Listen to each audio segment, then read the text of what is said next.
Yat Bene. Good morning, my relatives. It's Mark Charles.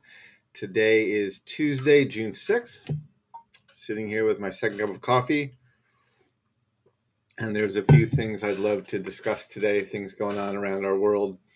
But before I begin, let me do as I always do, which is acknowledge I'm speaking to you from what's now called Washington, D.C., but these are Piscataway lands. And I want to honor the Piscataway as the hosts of the lands where I'm living. I want to thank them for their stewardship of these lands, and I want to just state how humbled I am to be living on these lands today. So, James, thanks for joining. Glad you're here. There's quite a few things we need to talk about.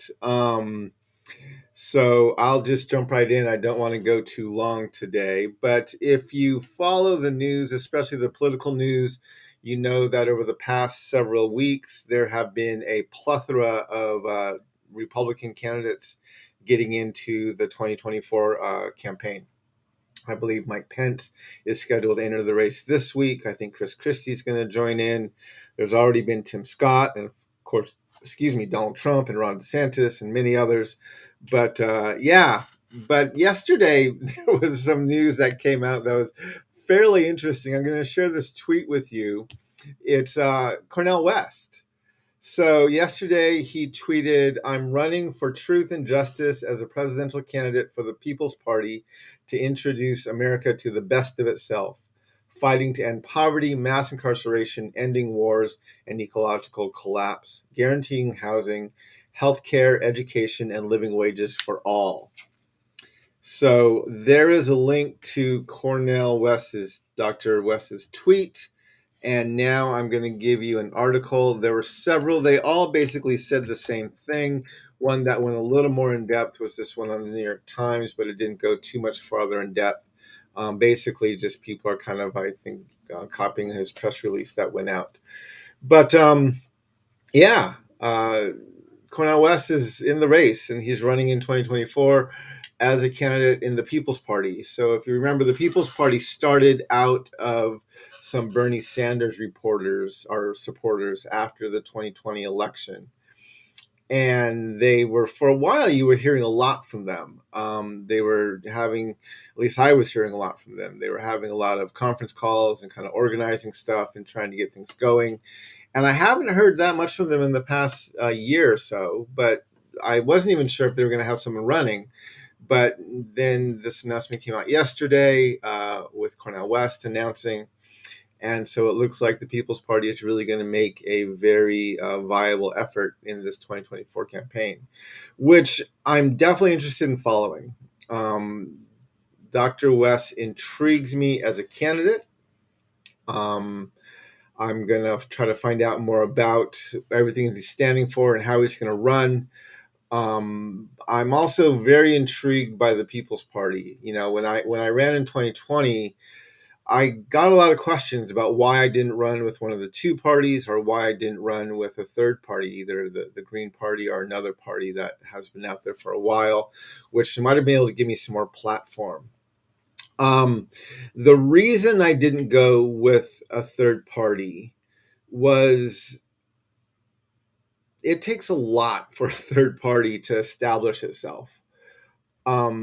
Basically, when you go run as a third party, not only are you putting a non-traditional candidate against other very traditional candidates, but you're putting the machine of a third party against the well-established machines of the Democrat and Republican parties. And so you're fighting it at two levels, right? You're not just running a scrappy independent campaign.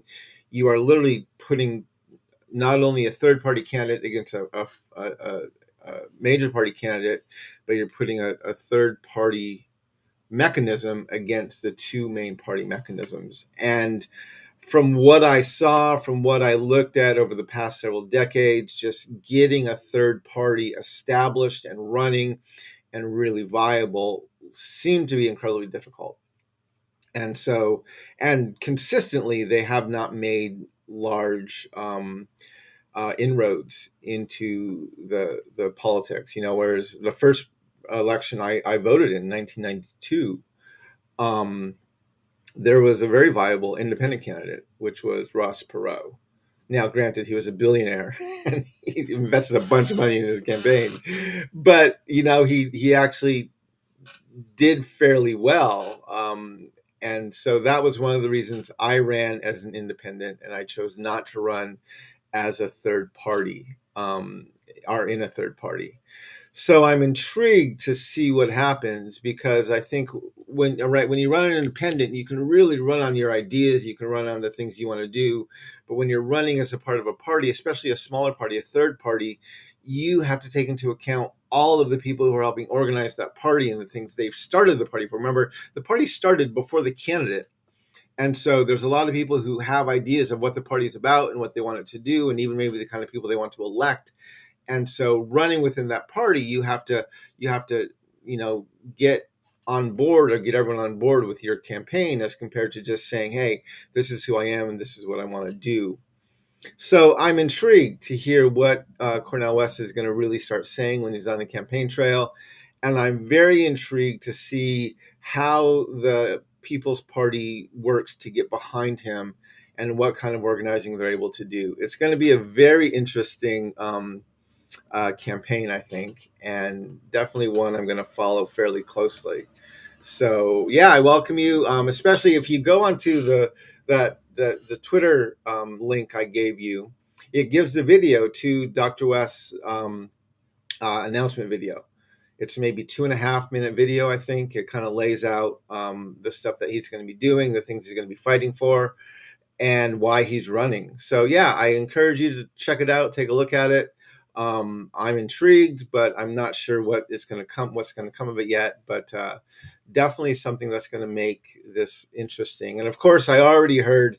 I think there was a something about CNN yesterday, where the Biden administration is obviously watching Dr. West, and now they're afraid he's going to steal votes from the Democrats. And again, the thing you have to remember, right? The two-party system works tremendously hard to keep the two-party system intact.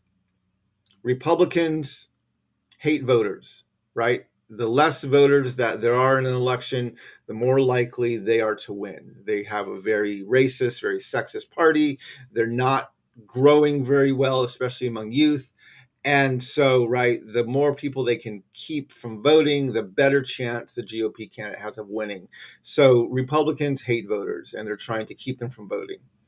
Democrats hate competition, right? So they're very much controlled by white men, but they have a very diverse party, very diverse audience. And so they appeal to a broader audience, but then they end up nominating 99% of the time the most status quo white landowning male from the 1%. And now they're afraid that their party members are going to start wandering and looking for someone who looks more like them. And so our Democrats really are the ones who are there saying, hey, a vote for a third party, a vote for someone outside this two-party system is a vote for the Republicans. It's a vote for Trump. And you're going to put Democrats in danger. And they're going to hit that hard, I promise you, with Cornel West and with the People's Party. They are going to hit that very, very, very hard. And so that's the way the two-party system works, to keep themselves in power, and they play good cop, bad cop. Frequently, they actually share more values than they oppose with each other, and it's all about keeping the establishment and the status quo in place. So anyway, it will be an interesting, very, very interesting campaign. And I think just because of the name recognition of Dr. West, and obviously he has much more of a following than I even had back in 2020, just because he's more well known. I think he'll be able to make some noise, and who knows what he'll be able to do. So I'm definitely intrigued. The second thing I wanted to share with you was an article I was reading this morning, and this is out of Oklahoma. This is in the AP. And it sounds like a school board there recently approved the creation of a public tax-funded religious charter school. and it was actually against the advice and the warnings of the Attorney General, who said this is against our Constitution and it's going to be a costly legal battle and it's going to be challenged, obviously, and this should not have happened, but the school board approved it anyway. And it's a Catholic school. It's a Catholic school that applied for a public charter school. And if you read the article, I just want to give you a few quotes of what they said. It said the Archdiocese said in the vision and purpose of the organization section of its application that the Catholic school participates in the evangelizing mission of the church and is the privileged environment in which Christian education is carried out. And Governor Stitt, who recently passed some laws making other changes to how education works, especially private education, he said this is a win for religious liberty and education freedom in our great state. And I am encouraged by these efforts to give parents more option when it comes to their children's education. So again, this is a mess. Our country doesn't do a lot of things well. It doesn't even do separation of church and state well, but the idea is a great one. Because the moment you have the church and state in bed with each other, the moment you begin, then the church has to compel people to follow, the state has to compel people to follow the religion, and obviously you're not going to have a pluralistic religious state. And so what most conservatives are fighting for, they're not fighting for religious liberty. They use that language, but what they're really fighting for is Christian liberty, right? They want the right to do whatever they want to do with their Christian faith, but they don't want to grant those same benefits to other faiths. They're not fighting for the right for Muslims to start a school or for Buddhists to start a school or for other religious traditions to start their own publicly funded. In fact, if they tried to do it, I'm positive communities would be opposed to it and would try to shut it down. The Christian conservative communities would do that. But they want, obviously, to create their own Christian state. And so they're not fighting for religious liberty. Don't let their language fool you. They're fighting for Christian liberty. And it's dangerous, right? I gave a speech last week, literally last week, about how this nation's manifest destiny, this Christian nation's belief that it had God's right to rule this nation from continent, from sea to shining sea, that sense of entitlement led to genocidal actions like the Long Walk against my people, right? That's what this leads to. Because once you have a religious state, now you're no longer evangelizing with the good news. Now you are trying to compel people to keep the doctrines of your religion and the commands of your church. And so you have to start doling out punishments for breaking commandments and for doing things. And obviously it's a very, very slippery slope going downhill, leading to horrific actions. And it's happened over and over and over again, not just here in this country, but around the world. Ask any boarding school survivor. Ask anyone who's been colonized by Western Christianity and the church and nation states that thought they were bringing the gospel to the ends of the earth, right? All of these things are such a mess. And so the language that's coming out of the governor's mouth in Oklahoma for a religious state is absolutely devastating, and it's not helpful at all. And on top of this, right, we just have to remember, I'm going to share this article with you. This is another AP article.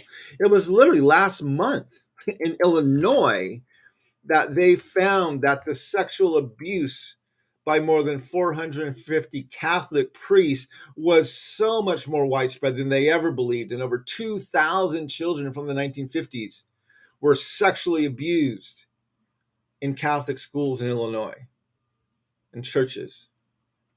And this is the organization, right, in another state that now wants to have public Catholic schools.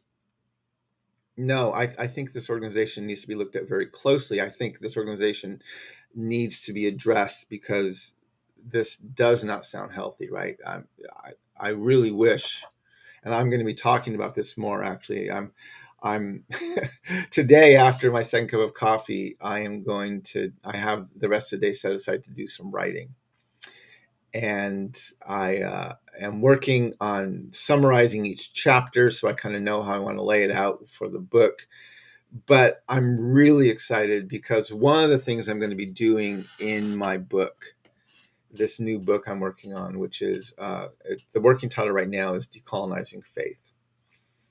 And when I wrote On Selling Truths, and even though On Selling Truths looked very closely at the genocidal and ethnic cleansing policies of Western Christianity, and I looked at what it's been doing to indigenous peoples and people of color for the past 1,600 years, I said this in many speeches and lectures. I said this, I don't know if I said it in the book, but I've addressed it from the book, which is the book is not critiquing Israel's ethnic cleansing of Canaan, right? I was not critiquing the Old Testament call for genocide.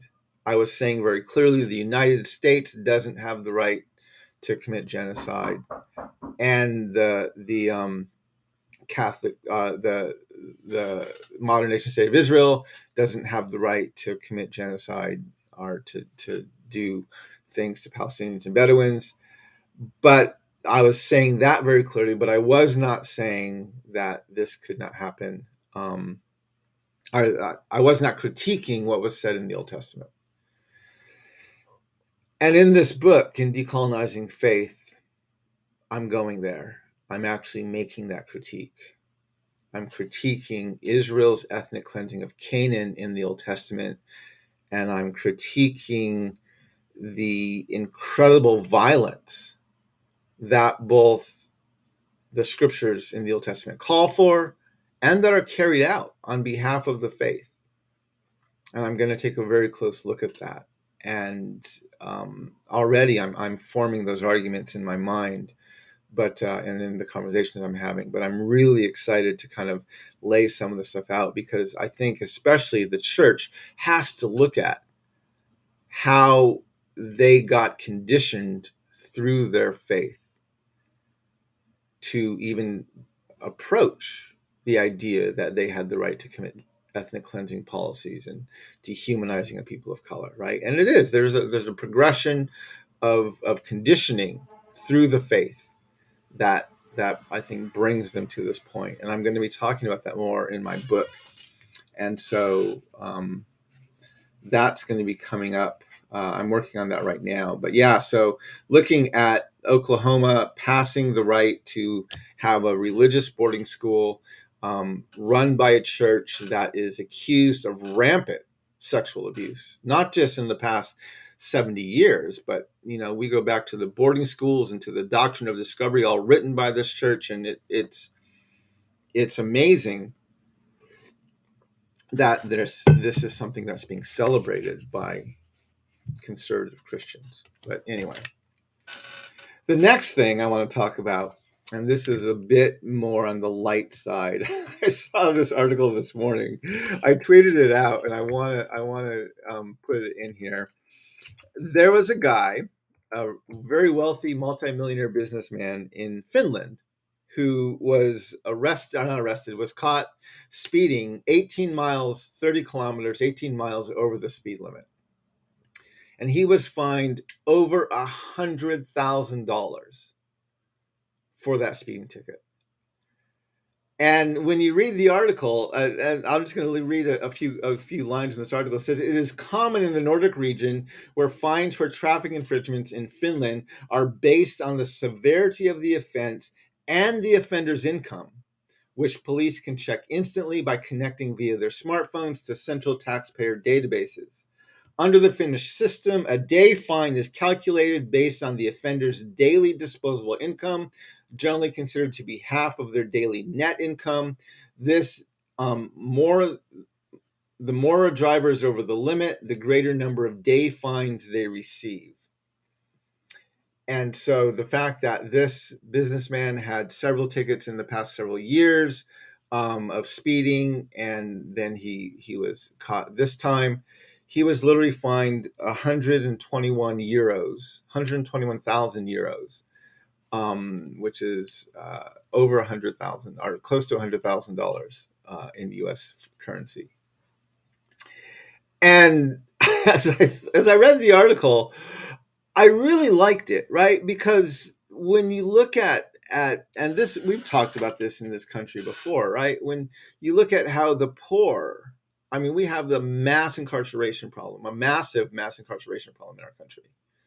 And one of the reasons is not only do we arrest and incriminate people of color at a higher rate than we do the white race, but our fines, right? When so many of our people of color are not wealthy, they're coming from impoverished neighborhoods, impoverished families, right? So a $200 fine, a $2,000 fine may be chump change to someone who's in the middle class and been working their whole life and has generational wealth built up and investments and all that. But to someone who's living paycheck to paycheck, working for $15 to $18 an hour, that's literally a prison sentence, right?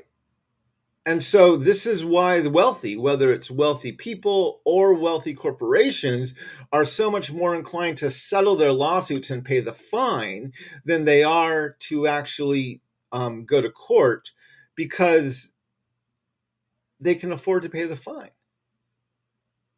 Now, I'm not saying this multimillionaire couldn't afford to pay 121,000 euros.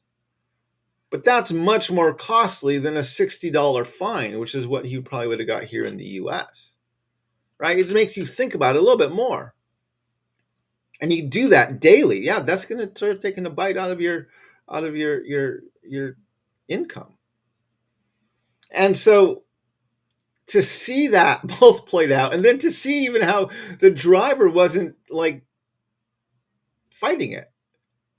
He basically made a comment. If you read the story, he made a comment that said, well, I know the government's trying to get more money for healthcare. I hope this helps cover some of the loss, or some of the gap. I mean, it was actually funny that he was saying, yeah, I hope this money gets put to good use, acknowledging. And also he expressed regret, like that. I'm sorry I did this. I missed the sign that said I was supposed to slow down.